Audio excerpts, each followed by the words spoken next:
Halo teman-teman, jumpa lagi nih dengan Kak Haya. Teman-teman, di video sebelumnya kita sudah sama-sama membahas ya mengenai karakteristik dari pembelahan mitosis. Ternyata sel anakan yang dihasilkan dari pembelahan mitosis memiliki sifat yang sama loh dengan induknya, yakni bersifat diploid atau 2N. Nah, sel anakan yang dihasilkan tersebut ternyata nggak bisa langsung membelah begitu saja loh teman-teman, melainkan sel harus melalui serangkaian tahapan awal yang dinamakan dengan interfase. Interfase? Kita bahas yuk! Teman-teman, sebelum memasuki tahap pembelahan, baik gamet ataupun sel tubuh harus melalui suatu atau serangkaian tahap persiapan yang disebut dengan nama interfase. Nah, interfase sendiri berasal dari kata inter, yang artinya adalah antara. Dan fase yang artinya adalah tahapan. Jadi interfase adalah tahapan antara ya teman-teman. Nah maksudnya gimana Kak? Jadi gini, siklus sel itu sendiri merupakan suatu proses yang berlangsung secara terus-menerus teman-teman. Nah sel anakan yang dihasilkan dari pembelahan sel nanti akan mengalami proses pembelahan lagi.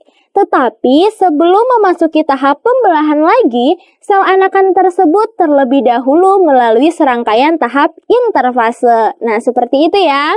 Nah, selanjutnya interfase juga disebut dengan fase persiapan. Kenapa, Kak? Nah, gini, karena pada saat interfase itu dipersiapkan segala kebutuhan sel untuk melakukan pembelahan. Memangnya apa saja, Kak, yang dipersiapkan? Nah, yang dipersiapkan dalam interfase itu yang pertama, terjadi penggandaan materi genetik berupa DNA. Jadi DNA-nya digandakan ya teman-teman. Selanjutnya juga terjadi duplikasi organel atau penggandaan organel. Maksudnya gini, jadi misalnya nih, dalam suatu sel hanya terdapat satu mitokondria. Nah, nanti pada saat sel akan mengalami pembelahan, maka mitokondria yang dibutuhkan harus berapa? Harus 2 kan? Karena selnya juga nanti membelah menjadi 2. Nah, oleh karena itu terjadilah duplikasi organel atau penggandaan organel ya. Nah, teman-teman, interfase juga merupakan fase paling lama loh dalam suatu siklus sel. Kenapa Kak bisa seperti itu?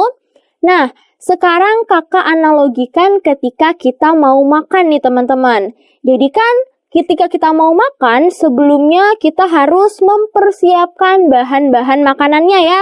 Mulai dari ikannya, juga sayurannya. Nah, setelah bahan makanan siap, kita masakkan makanannya, sehingga makanannya dapat dihidangkan di meja makan. Seperti itu ya. Nah, oke. Nah, ketika makanannya sudah siap, barulah kita makan makanannya. Nah, sekarang Kakak tanya, kira-kira estimasi waktu yang dibutuhkan untuk mempersiapkan makanan dengan kita memakannya itu lebih lama yang mana? Iya, betul. Lebih lama saat kita mempersiapkan makanannya, teman-teman. Nah, begitu juga dengan interfase. Pada suatu siklus sel, jadi interfase atau fase persiapan itu membutuhkan waktu yang paling lama. Teman-teman, ternyata sel yang sedang mengalami interfase itu dapat kita amati loh. Kenapa? Karena pada saat interfase, sel memiliki karakteristik tertentu. Nah, apa aja ya karakteristik sel saat interfase? Yuk kita amati. Jadi, ini kakak punya gambar sel yang sedang mengalami interfase. Oke, kita amati bareng-bareng ya teman-teman. Jadi pada saat interfase, di situ terlihat ya, bahwa pertama, membran inti sel masih terlihat. Nah, ini adalah membran inti, teman-teman. Nah, ini ya. Ini adalah membran inti sel. Oke, gitu ya. Nah, membran inti sel itu sendiri adalah selaput yang melindungi inti. Dan pada saat interfase, membran ini masih terlihat.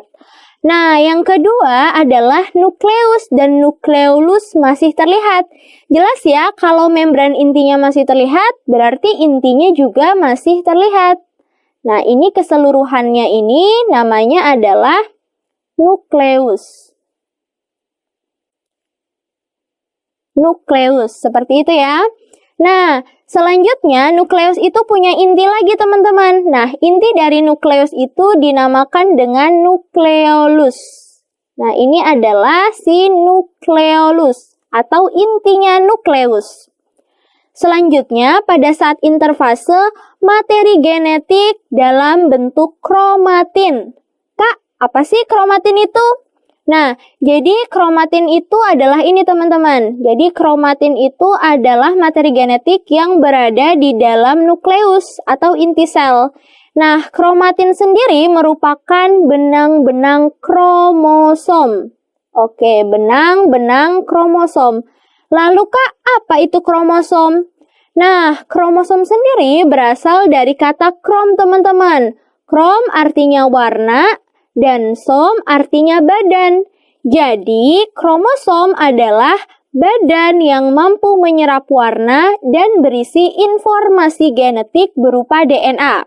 Ingat ya, kromosom adalah badan yang mampu menyerap warna dan berisi informasi genetik berupa DNA. Tapi pada saat interfase, kromosom belum ada. Yang ada adalah si kromatin gitu ya, masih benang-benangnya saja. Nah, selanjutnya ada lagi, Kak?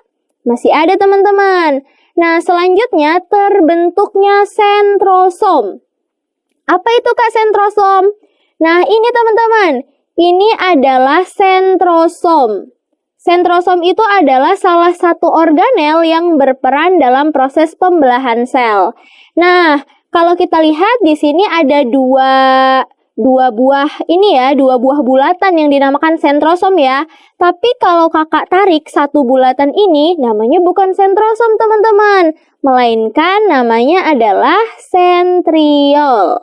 Oke, kakak tulis ya, sentriol. Jadi dapat kita tarik kesimpulan bahwasanya sentrosom itu adalah sepasang dari sentriol. Seperti itu.